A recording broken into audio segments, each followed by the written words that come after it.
Edgar Allan Poe, Ligeia. Y allí se encuentra la voluntad que no fenece. ¿Quién conoce los misterios de la voluntad y su vigor? Pues Dios es una gran voluntad que penetra todas las cosas por la naturaleza de su atención. El hombre no se rinde a los ángeles, ni por entero a la muerte, salvo únicamente por la flaqueza de su débil voluntad. Joseph Glanville. No puedo por mi alma recordar ahora cómo, cuándo, ni exactamente dónde trabé por primera vez conocimiento con Lady Ligeia. Largos años han transcurrido desde entonces y mi memoria es débil. Lo es porque ha sufrido mucho. O quizá no puedo ahora recordar aquellos extremos porque, en verdad, el carácter de mi amada, su raro saber, la singular, aunque plácida clase de su belleza y la conmovedora y dominante elocuencia de su hondo lenguaje musical se han abierto camino en mi corazón con paso tan constante y cautelosamente progresivo que ha sido inadvertido y desconocido. Creo, sin embargo, que la encontré por primera vez y luego con mayor frecuencia en una vieja y ruinosa ciudad cercana al Rin. De seguro le he oído hablar de su familia. Está fuera de duda que provenía de una fecha muy remota. Ligeia, Ligeia, sumido en estudios que por su naturaleza se adaptan más que cualesquiera otros a amortiguar las impresiones del mundo exterior, me bastó este dulce nombre, Ligeia, para evocar ante mis ojos, en mi fantasía, la imagen de la que ya no existe. Y ahora, mientras escribo, ese recuerdo centellea sobre mí, que no he sabido nunca el apellido paterno de la que fue mi amiga y mi prometida, que llegó a ser mi compañera de estudios y al fin la esposa de mi corazón. ¿Fue aquello una orden mimosa por parte de mi Ligeia? ¿O fue una prueba de la fuerza de mi afecto lo que me llevó a no hacer investigaciones sobre ese punto? ¿O fue más bien un capricho mío, una vehemente y romántica ofrenda sobre el altar de la más apasionada devoción? Si solo recuerdo el hecho de un modo confuso, ¿cómo asombrarse de que haya olvidado tan por completo las circunstancias que le originaron o le acompañaron? Y en realidad, si alguna vez el espíritu que llaman novelesco, si alguna vez la brumosa y alada Astopet de idólatra Egipto preside, según dicen los matrimonios fatídicamente adversos, con toda seguridad presidió el mío. Hay un tema dilecto, empero, sobre el cual no falla mi memoria. Es la persona de Ligeia. Era de alta estatura, algo delgada e incluso en los últimos días muy demacrada. Intentaría yo en vano describir la majestad, la tranquila soltura de su porte o la incomprensible ligereza y flexibilidad de su paso.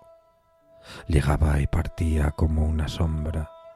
No me daba cuenta jamás de su entrada en mi cuarto de estudio, salvo por la amada música de su apagada y dulce voz cuando posaba ella su marmórea mano sobre mi hombro.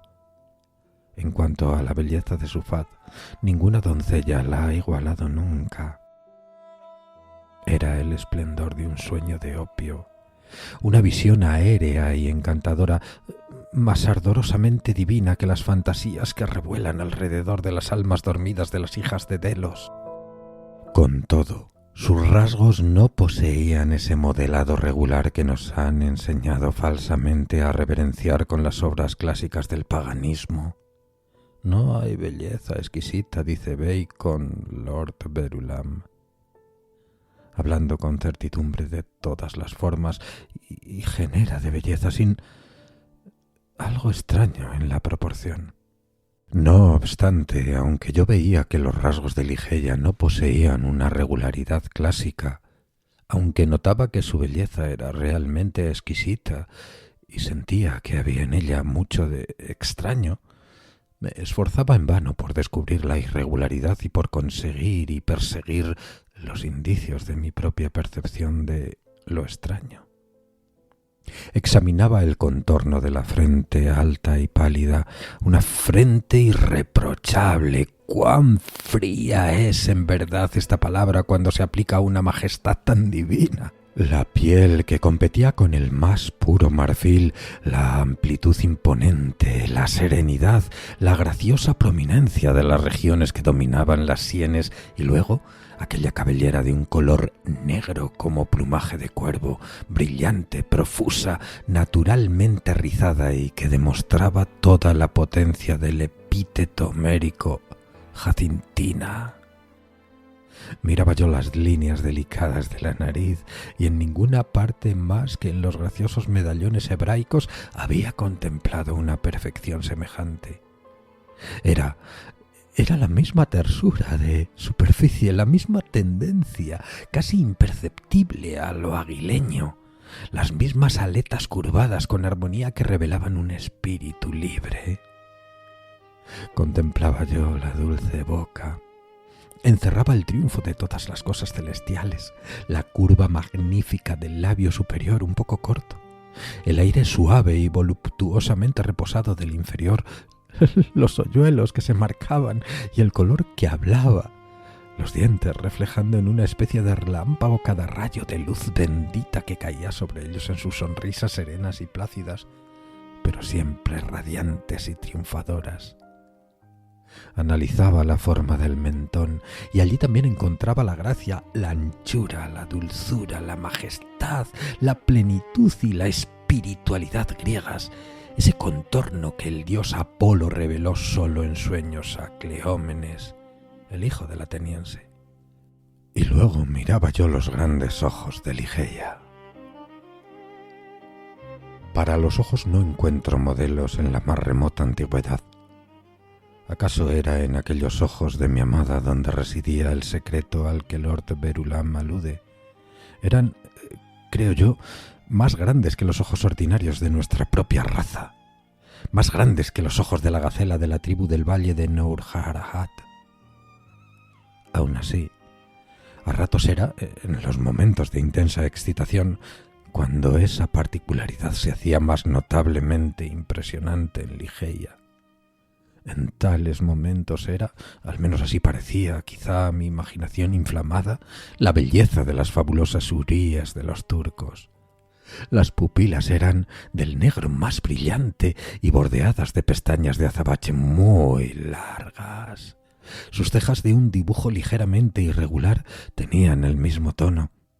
Sin embargo, lo extraño que encontraba yo en los ojos era independiente de su forma, de su color y de su brillo, y debía atribuirse en suma a la expresión.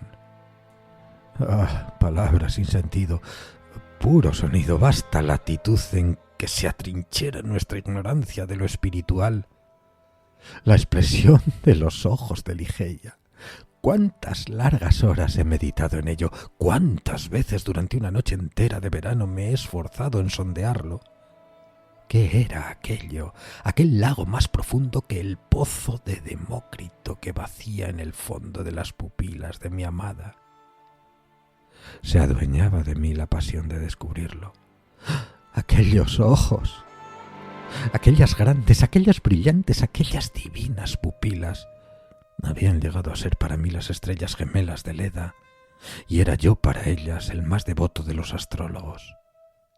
No existe hecho, entre las muchas incomprensibles anomalías de la ciencia psicológica, que sea más sobrecogedoramente emocionante que el hecho, nunca señalado según creo en las escuelas, de que en nuestros esfuerzos por traer a la memoria una cosa olvidada desde hace largo tiempo, nos encontraremos con frecuencia al borde mismo del recuerdo, sin ser al fin capaces de recordar. Y así, cuántas veces en mi ardiente análisis de los ojos de Ligeia he sentido acercarse el conocimiento pleno de su expresión, Lo he sentido acercarse y a pesar de ello no lo he poseído del todo y por último ha desaparecido en absoluto. Y extraño, el más extraño de todos los misterios, he encontrado los objetos más vulgares del mundo, una serie de analogías con esa expresión. Quiero decir que después del periodo en que la belleza de Ligeia pasó por mi espíritu y quedó allí como en un altar, extraje de varios seres del mundo material una sensación análoga a la que se difundía sobre mí, en mí, bajo la influencia de sus grandes y luminosas pupilas. Lo he reconocido, repito, algunas veces en el aspecto de una viña crecida deprisa, en la contemplación de una falena, de una mariposa, de una crisálida, de una corriente de agua presurosa. Lo he encontrado en el océano, en la caída de un meteoro. Lo he sentido en las miradas de algunas personas de edad desusada. Hay en el cielo una o dos estrellas, en particular una estrella de sexta magnitud doble y caminante que se puede encontrar junto a la gran estrella de Lira, que, vistas con el telescopio, me han producido un sentimiento análogo. Me he sentido henchido de él con los sonidos de ciertos instrumentos de cuerda y, a menudo, en algunos pasajes de libros, entre otros innumerables ejemplos, recuerdo muy bien algo en un volumen de Joseph Glanville que no ha dejado nunca de inspirarme el mismo sentimiento. Y allí se encuentra la voluntad que no fenece. ¿Quién conoce los misterios de la voluntad y su vigor? Pues Dios es una gran voluntad que penetra todas las cosas por la naturaleza de su atención. El hombre no se rinde a los ángeles, ni por entero a la muerte, salvo únicamente por la flaqueza de su débil voluntad.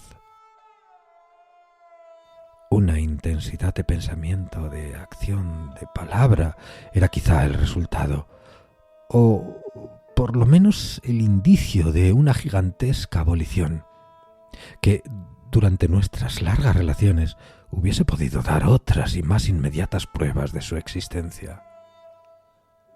De todas las mujeres que he conocido, ella, la tranquila al exterior, la siempre plácida Ligeia, era la presa más desgarrada por los tumultuosos buitres de la cruel pasión. Y no podía yo evaluar aquella pasión sino por la milagrosa expansión de aquellos ojos que me deleitaban y me espantaban al mismo tiempo, y por la melodía casi mágica, por la modulación, la claridad y la placidez de su voz muy, muy profunda, y por la fiera energía de las vehementes palabras que preferiría ella habitualmente. He hablado del saber de Ligeia. Era inmenso, tal como no lo he conocido nunca en una mujer. Sabía a fondo las lenguas clásicas y hasta donde he podido apreciarlo mi propio conocimiento, los dialectos modernos y europeos, en los cuales no la he sorprendido nunca en falta, bien mirado sobre cualquier tema de la erudición académica tan alabada, solo por ser más abstrusa. ¿He sorprendido en falta nunca a Ligeia? Cuán singularmente, cuán emocionalmente había impresionado mi atención en este último periodo solo aquel rasgo en el carácter de mi esposa. He dicho que su cultura superaba la de toda mujer que he conocido, pero ¿dónde está el hombre que haya atravesado con éxito todo el amplio campo de las ciencias morales, físicas y matemáticas? No vi entonces lo que ahora percibo con claridad, que los conocimientos de Ligeia eran gigantescos, pasmosos.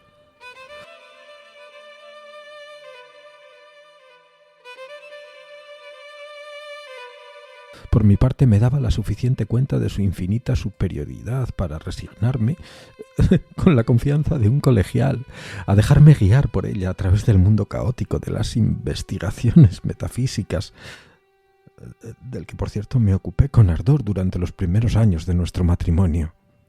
Con qué vasto triunfo, con qué vivas delicias, con qué esperanza etérea la sentía inclinada sobre mí en medio de estudios tan poco explorados, tan poco conocidos.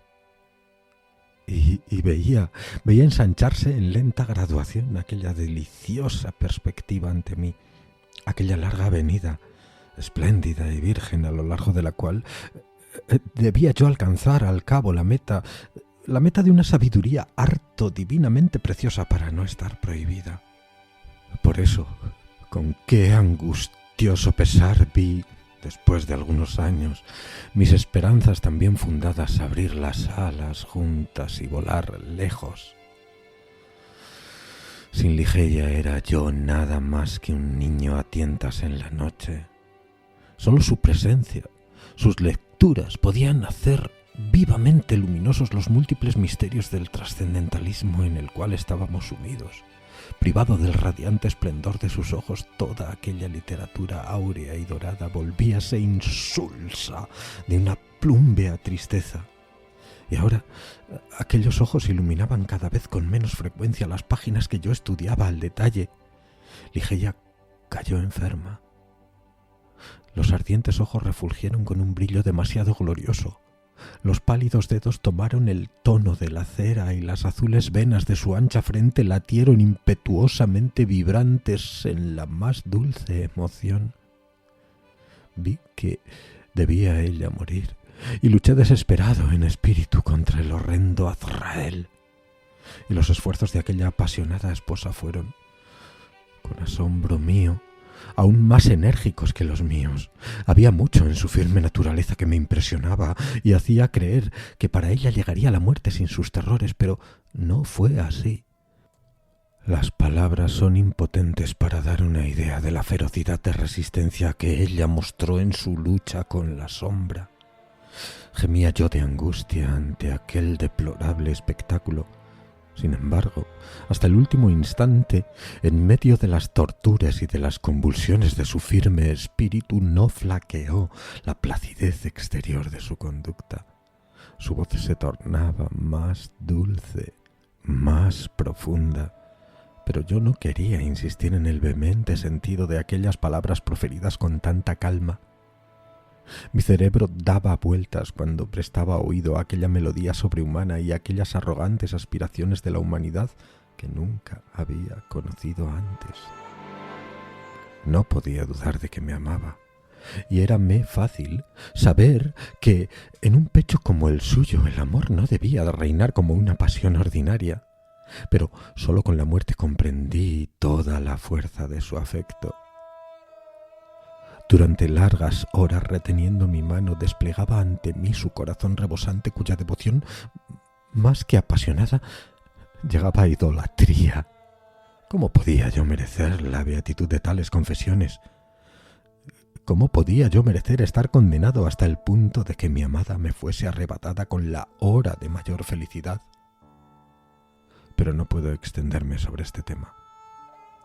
Diré únicamente que la entrega más que femenina de Ligeia, un amor, no merecido, otorgado a un hombre indigno de él. Reconocí por fin el principio de su ardiente, de su vehemente y serio deseo de vivir aquella vida que huía ahora con tal rapidez. Y es ese ardor desordenado, esa vehemencia en su deseo de vivir, solo de vivir, lo que no tengo vigor para describir, lo que me siento por completo incapaz de expresar. A una hora avanzada de la noche en que ella murió, me llamó perentoriamente a su lado y me hizo repetir ciertos versos compuestos por ella pocos días antes. La obedecí. Son los siguientes. Mirad, esta es noche de gala después de los postreros años tristes. Una multitud de ángeles alígeros, ornados de velos y anegados en lágrimas, siéntase en un teatro para ver un drama de miedos y esperanzas, mientras la orquesta exhala a ratos la música de los astros. Mimos, a semejanza del Altísimo, murmuran y rezongan quedamente, volando de un lado a otro. meros muñecos que van y vienen a la orden de grandes seres informes que trasladan la escena aquí y allá, sacudiendo con sus alas de cóndor el dolor invisible. ¡Qué abigarrado drama! ¡Oh, sin duda jamás será olvidado! Con su fantasma sin cesar acosado por un gentío que apresarle no puede, en un círculo que gira eternamente sobre sí propio y en el mismo sitio. ¡Mucha locura! Más pecado aún, y el horror son alma de la trama. Pero mirad, entre la chusma mímica una forma rastrera se entremete, una cosa roja de sangre que llega retorciéndose de la soledad escénica. Se retuerce y retuerce, con jadeos mortales los mimos son ahora su pasto. Los serafines lloran viendo los dientes del gusano chorrear sangre humana. ¡Fuera, fuera todas las luces! Y sobre cada forma trémula, el telón cual paño fúnebre baja con tempestuoso ímpetu. Los ángeles, pálidos todos, lívidos, se levantan, descúbrense, afirman que la obra es la tragedia hombre y su héroe el gusano triunfante. ¡Oh, Dios mío! ¡Oh, Dios mío! Gritó casi Ligeia, alzándose de puntillas y extendiendo sus brazos hacia lo alto con un movimiento espasmódico. Cuando acabé de recitar estos versos: ¡oh, Dios mío! ¡Oh, Padre Divino! ¿Sucederán estas cosas irremisiblemente? ¿No será nunca vencido ese conquistador? ¿No somos nosotros una parte y una parcela de ti? ¿Quién conoce los misterios de la voluntad y su vigor? El hombre no se rinde a los ángeles ni a la muerte por completo, salvo por la flaqueza de su débil voluntad. Y entonces, como agotada por la emoción, dejó caer sus blancos brazos con resignación y volvió solamente a su lecho de muerte. Y cuando exhalaba sus postreros suspiros, se mezcló a ellos desde sus labios un murmullo confuso. Agucé el oído y distinguí de nuevo las terminantes palabras del pasaje de Glanville. El hombre no se rinde a los ángeles, ni por entero a la muerte, salvo por la flaqueza de su débil voluntad. Ella murió y yo, pulverizado por el dolor, no pude soportar más tiempo la solitaria desolación de mi casa en la sombría y ruinosa ciudad junto al Rin. No carecía yo de eso que el mundo llama riqueza. Ligeia me había aportado más, mucho más de lo que corresponde comúnmente a la suerte de los mortales. Por eso, después de unos meses perdidos en vagabundeo sin objetivo, adquirí y me encerré en una especie de retiro, una abadía cuyo nombre no voy a decir, no diré, en una de las regiones más selváticas y menos frecuentadas de la bella Inglaterra. La sombría y triste grandeza del edificio, el aspecto casi salvaje de la posesión, los melancólicos y venerables recuerdos que con ella se relacionaban, estaban en verdad al unísono con el sentimiento de total abandono que me había desterrado a aquella distante y solitaria región del país. Sin embargo, aunque dejando a la parte exterior de la abadía su carácter primitivo y la verdeante vetustez que tapizaba sus muros, me dediqué con una perversidad infantil y quizá con la débil esperanza de aliviar mis penas a desplegar por dentro magnificencias más que regias. Desde la infancia sentía yo una gran inclinación por tales locuras y ahora volvían a mí como una chochez del dolor. ¡Ay! Siento que me hubiera podido descubrir un comienzo de locura en aquellos suntuosos y fantásticos cortinajes, en aquellas solemnes esculturas egipcias, en aquellas cornisas y muebles raros, en los extravagantes ejemplares de aquellos tapices granjados de oro. Me había convertido en un esclavo forzado de las ataduras del opio. Y todos mis trabajos y mis planes habían tomado el color de mis sueños. Pero no me detendré en detallar aquellos absurdos. Hablaré solo de aquella estancia maldita para siempre, donde en un momento de enajenación mental conduje al altar y tomé por esposa, como sucesora de la inolvidable Ligeia, a Lady Rowena Trevanion de Tremaine, de rubios cabellos y ojos azules.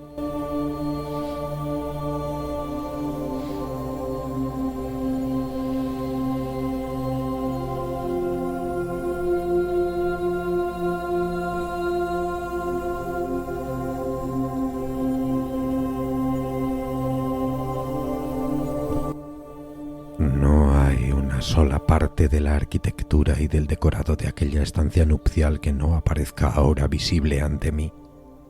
¿Dónde tenía la cabeza la altiva familia de la prometida para permitir, impulsada por la sed de oro, a una joven tan querida que franqueara el umbral de una estancia adornada así?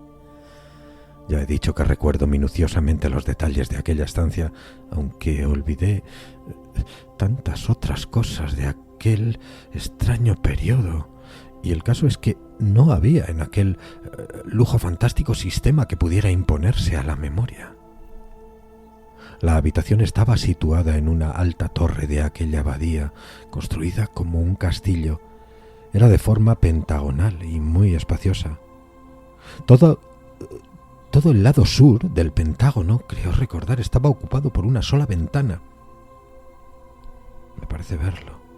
Una inmensa superficie hecha de una luna entera de Venecia de tono oscuro, de modo que los rayos de sol o de la luna que la atravesaban proyectaban sobre los objetos interiores una luz lúgubre. Por encima de aquella enorme ventana se extendía el enrejado de una añosa parra que trepaba por los muros macizos de la torre. El techo de roble, que parecía negro, era excesivamente alto, abovedado y curiosamente labrado con las más extrañas y grotescas muestras de un estilo semigótico y semidruídico. En la parte central, más escondida de aquella melancólica bóveda, colgaba a modo de lámpara de una sola cadena de oro, con largos anillos, un gran incensario del mismo metal de estilo árabe, y con muchos calados caprichos a través de los cuales corrían y se retorcían con la vitalidad de una serpiente una serie continua de luces polícromas. Unas otomanas y algunos candelabros dorados de forma oriental se hallaban diseminados alrededor y estaba también el lecho nupcial, de estilo indio, bajo y labrado en recio ébano, coronado por un dosel parecido a un paño fúnebre. En cada uno de los ángulos de la estancia se alzaba un gigantesco sarcófago de granito negro. Estaba copiado de las tumbas de los reyes frente a Luxor, con su antigua tapa cubierta toda de relieves inmemoriales. Pero era en el tapizado de la estancia. ¡Ay! Ahí era donde se desplegaba la mayor fantasía. Los muros altísimos, de una altura gigantesca, más allá de toda proporción, estaban tendidos de arriba abajo de un tapiz de aspecto pesado y macizo, tapiz hecho de la misma materia que la alfombra del suelo y de la que se veía en las otomanas, en el lecho de ébano, en el dosel de este y en las suntuosas cortinas que ocultaban parcialmente la ventana. Aquella materia era un tejido de oro de los más ricos. Estaba moteado en espacios irregulares de figuras arabescas de un pie de diámetro, aproximadamente, que hacían resaltar sobre el fondo sus dibujos de un negro azabache. Pero aquellas figuras no participaban del verdadero carácter del arabesco más que cuando se las examinaba desde un solo punto de vista. Por un procedimiento muy corriente y cuyos indicios se encuentran en la más remota antigüedad, estaban hechas de manera que cambiaban de aspecto. Para quien entrase en la estancia tomaban la apariencia de simples monstruosidades, pero cuando se avanzaba después, aquella apariencia desaparecía gradualmente y paso a paso el visitante, variando de sitio en la habitación, se veía rodeado de una procesión continua de formas espantosas, como las nacidas de la superstición de los normandos o como las que se alzan en los sueños pecadores de los frailes. El efecto fantasmagórico aumentaba en gran parte por la introducción artificial de una fuerte corriente de aire detrás de los tapices que daba al conjunto una horrenda e inquietante animación.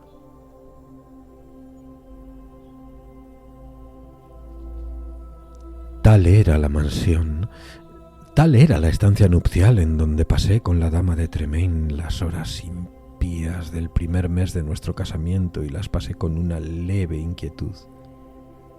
Que mi esposa temiese las furiosas extravagancias de mi carácter, que me huyese y me amase apenas. No podía yo dejar de notarlo, pero aquello casi me complacía. La odiaba con un odio más propio del demonio que del hombre. Mi memoria se volvía, con la intensidad de dolor, hacia Ligeia, la amada, la augusta, la bella, la sepultada. Gozaba recordando su pureza, su sabiduría, su elevada y etérea naturaleza, su apasionado e idólatra amor. Ahora mi espíritu ardía plena y libremente con una llama más ardiente que la suya propia. Con la excitación de mis sueños de opio, gritaba su nombre con el silencio de la noche o durante el día en los retiros escondidos de los valles, como si con la energía salvaje, la pasión solemne, el ardor devorador de mi ansia por la desaparecida, pudiese yo volverla a los caminos en esta tierra que había ella abandonado. ¿Era posible? Para siempre. A principios del segundo mes de matrimonio, Lady Rowena fue atacada de una dolencia repentina de la que se repuso lentamente, muy lentamente. La fiebre que la consumía hacía sus noches penosas, y en la inquietud de un semisopor hablaba de ruidos y de movimientos que se producían de un lado y en otro de la torre, y que atribuía yo al trastorno de su imaginación, o acaso a las influencias fantasmagóricas de la propia estancia. Al cabo, entró en convalecencia y por último se restableció. Aún así, no había transcurrido más de un breve periodo de tiempo cuando un segundo y más violento ataque la volvió a llevar al lecho del dolor, y de aquel ataque no se restableció nunca del todo su constitución. Una constitución que ya siempre había sido débil.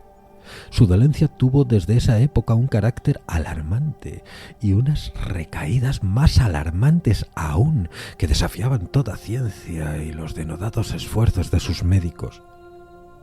A medida que se agravaba aquel mal crónico, no pude impedirme de observar una irritación nerviosa y creciente y una excitabilidad en su temperamento por las causas más triviales de miedo. Volvía ella a hablar, y ahora con mayor frecuencia, insistencias de ruidos, de ligeros ruidos y de movimientos insólitos en los tapices a los que había ya aludido. Una noche, hacia fines de septiembre, me llamó la atención sobre aquel tema angustioso en un tono más desusado que de costumbre. Acababa ella de despertarse de un sueño inquieto y había yo espiado con un sentimiento medio de ansiedad, medio de bajo terror, las muecas de su demacrado rostro. Hallábame sentado junto al lecho de ébano en una de las otomanas indias. Se incorporó ella a medias y habló un excitado murmullo de ruidos que entonces oía pero que yo no podía oír, y de movimientos que entonces veía aunque ya no percibiese.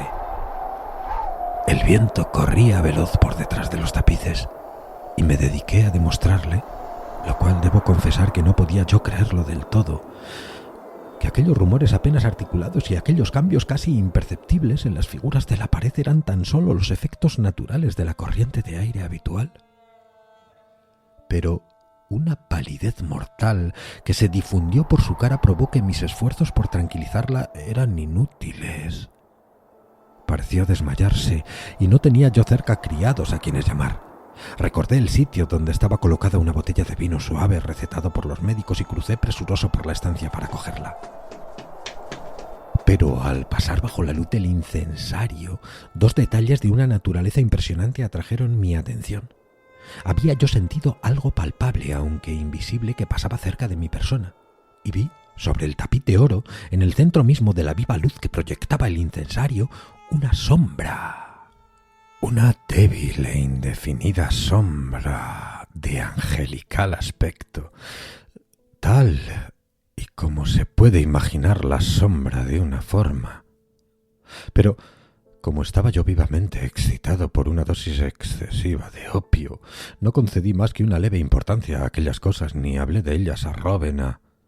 Encontré el vino, crucé de nuevo la habitación y llené un vaso que acerqué a los labios de mi desmayada mujer. Entretanto se había repuesto en parte y cogió ella misma el vaso mientras me dejaba yo caer sobre una otomana cerca del lecho con los ojos fijos en su persona.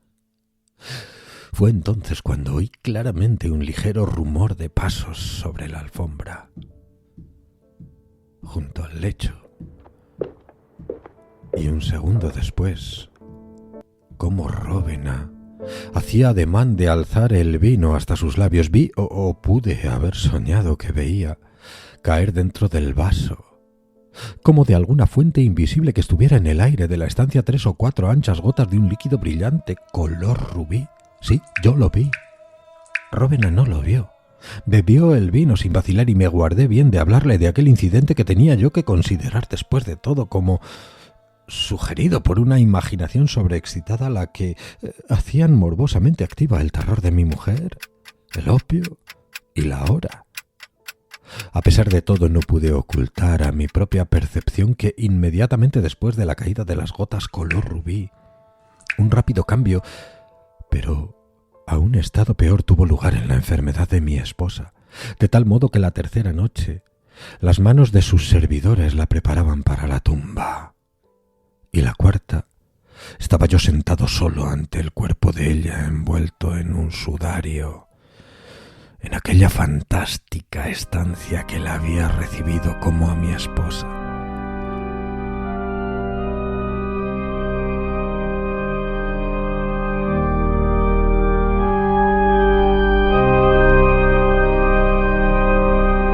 Extrañas visiones engendradas por el opio revoloteaban como sombras ante mí. Miraba con ojos inquietos los sarcófagos en los ángulos de la estancia, las figuras cambiantes de los tapices y las luces serpentinas y polícromas del incensario sobre mi cabeza. Mis ojos cayeron entonces cuando intentaba recordar los incidentes de la noche anterior en aquel sitio, bajo la claridad del incensario donde había yo visto las huellas ligeras de la sombra.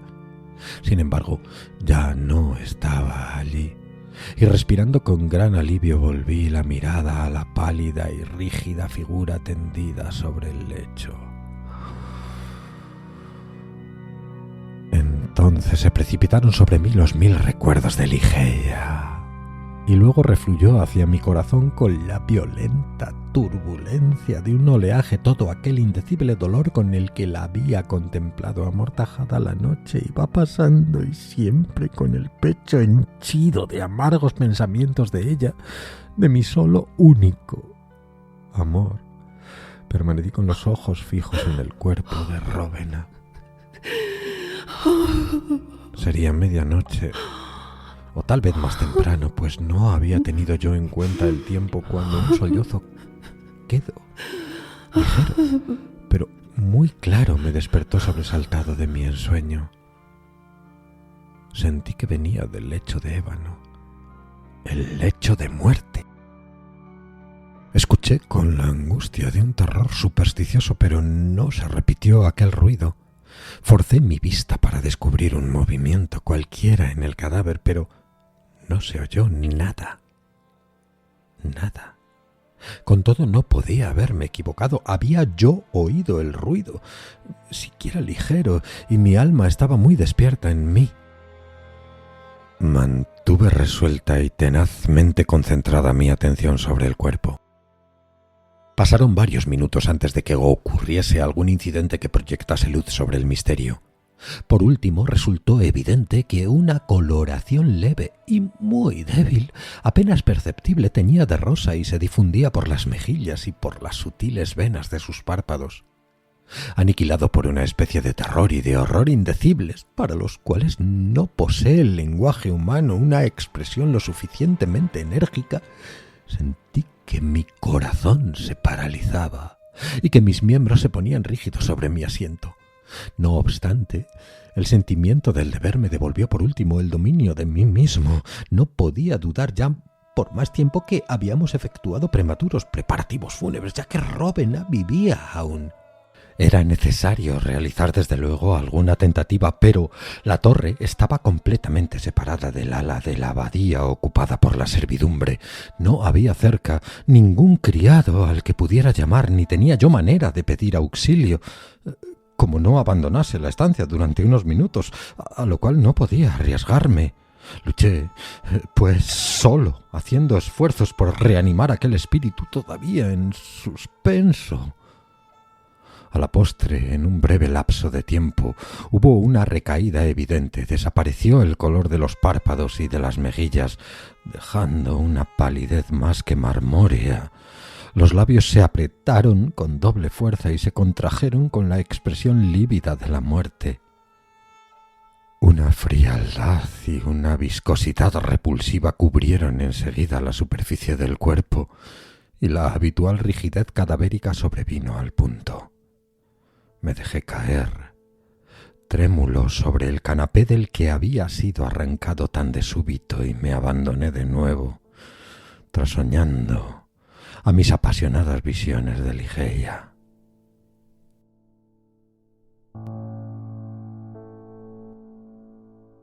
Una hora transcurrió así, cuando, ¿sería posible?, percibí por segunda vez un ruido vago que venía de la parte del lecho.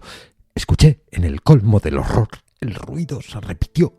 Era un suspiro. Precipitándome hacia el cadáver, vi con toda claridad un temblor sobre los labios. Un minuto después se abrieron, descubriendo una brillante hilera de dientes perlinos. El asombro luchó entonces en mi pecho con el profundo terror que hasta ahora lo había dominado. Sentí que mi vista se oscurecía, que mi razón se extraviaba, y gracias únicamente a un violento esfuerzo recobré al fin el valor para cumplir la tarea que el deber volvía a imponerme. Había ahora un color cálido sobre la frente, sobre las mejillas y sobre la garganta. Un calor perceptible invadía todo el cuerpo, e incluso el corazón tenía un leve latido. Mi mujer vivía. Con un ardor redoblado me dediqué a la tarea de resucitarla. Froté y golpeé las sienes y las manos y utilicé todos los procedimientos que me sugirieron la experiencia y numerosas lecturas médicas, pero fue en vano. Fue en vano. De repente el color desapareció. Cesaron los latidos. Los labios volvieron a adquirir la expresión de la muerte, y un instante después el cuerpo entero recobró su frialdad de hielo, aquel tono lívido, su intensa rigidez, su contorno hundido y todas las horrendas peculiaridades de lo que ha permanecido durante varios días en la tumba. Y me sumí otra vez en las visiones de Ligeia y otra vez... ¿Cómo asombrarse de que me estremezca mientras escribo? Otra vez llegó a mis oídos un sollozo sofocado desde el lecho de ébano.